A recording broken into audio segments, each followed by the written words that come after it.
গঙ্গারামপুরে মাদক বিরোধী সচেতনতা শিবির পড়ুয়াদের সতর্ক করল পুলিশ। প্রতি মুহূর্তে মাদকের নেশায় আক্রান্ত হচ্ছে যুব সমাজ। মাদকের কুফল থেকে সমাজকে মুক্ত রাখতে সচেতনতা বৃদ্ধিতে উদ্যোগী দক্ষিণ দিনাজপুর জেলা পুলিশ প্রশাসন। মঙ্গলবার বেলা 1টা নাগাদ জেলা পুলিশের উদ্যোগে এবং গঙ্গারামপুর থানার ব্যবস্থাপনায় গঙ্গারামপুর কলেজ অডিটোরিয়ামে আয়োজিত হলো মাদক বিরোধী সচেতনতা শিবির। এদিনের শিবিরে কলেজের ছাত্রছাত্রীদের সামনে মাদকের ক্ষতিকর দিকগুলি তুলে ধরেন উপস্থিত বিশিষ্টরা। মাদক কিভাবে একজন মানুষের শারীরিক ও মানসিক স্বাস্থ্যের পাশাপাশি তার পরিবার এবং সমগ্র সমাজের উপর নেতিবাচক প্রভাব ফেলে সে বিষয়ে বিস্তারিত আলোচনা হয়।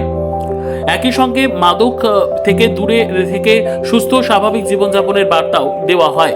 শিবিরে উপস্থিত ছিলেন গঙ্গারামপুর মহকুমা পুলিশ আধিকারিক সুব্রত সরকার, গঙ্গারামপুর থানার আইসি পূর্ণেন্দু কুণ্ডু, গঙ্গারামপুর কলেজের অধ্যক্ষ ডক্টর দীপক কুমার জানা, সমাজসেবী সৌরভ মল্লিক রায় সহ বিশিষ্টরা। সংবাদটি নিবেদন করছেন স্বস্তিলোক উৎসব ভবন, গঙ্গারামপুর, দক্ষিণ দিনাজপুর।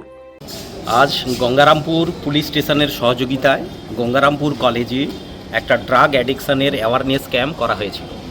তার আগে আমাদের কলেজে একটা ব্লাড ডোনেশন ক্যাম্প চলছে।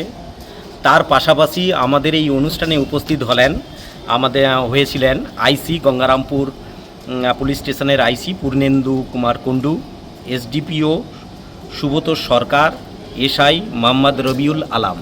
ইনাদের সহযোগিতায় ম্যাক্সিমাম এনসিসি স্টুডেন্ট এবং আদার স্টুডেন্টের সামনে আমরা এই ড্রাগ অ্যাডিকশান নিয়ে একটা মিটিংয়ের আয়োজন করা হয়েছিল। সেই অনুষ্ঠানে আমরা যুব সমাজকে বার্তা দিলাম যে আমাদের এই কলেজ লাইফে আমরা যদি কোনো রকমই ড্রাগের বশবর্তী হই, আগামী দিনে কিন্তু এটা কন্টিনিউ হয় এবং সারাদিনের চর্চাটা হলো। আশা করি আমাদের স্টুডেন্টরা ভালো এই এতে সাড়া দিল। তার মধ্যে আমরা সাইমেলটেনিয়াসলি ক্লাস চলছে। ক্লাসটা আমরা সাসপেন্ড করিনি, কারণ যাদের ইচ্ছা ছিল যে আমরা নোটিশ করেছি এই অনুষ্ঠানে আসার করার জন্য, কিন্তু যাদের ক্লাস চলছে তারা ওই বিল্ডিংয়ে আছে। সর্বোত্তম সুযোগ সুবিধে রয়েছে আতিথেয়তায়। সুপরিচিত স্বস্তিলোক উৎসব ভবন অতিথিদের যে কোনো অনুষ্ঠানের জন্য উপযুক্ত ওয়ান স্টপ ডেস্টিনেশন। আমরা আপনার বিশেষ অনুষ্ঠানটিকে অবিস্মরণীয় করে তুলি। স্বস্তিলোক উৎসব ভবন, শিববাড়ি রোড, গঙ্গারামপুর, দক্ষিণ দিনাজপুর। ব্যুরো রিপোর্ট, উত্তর বাংলা সংবাদ।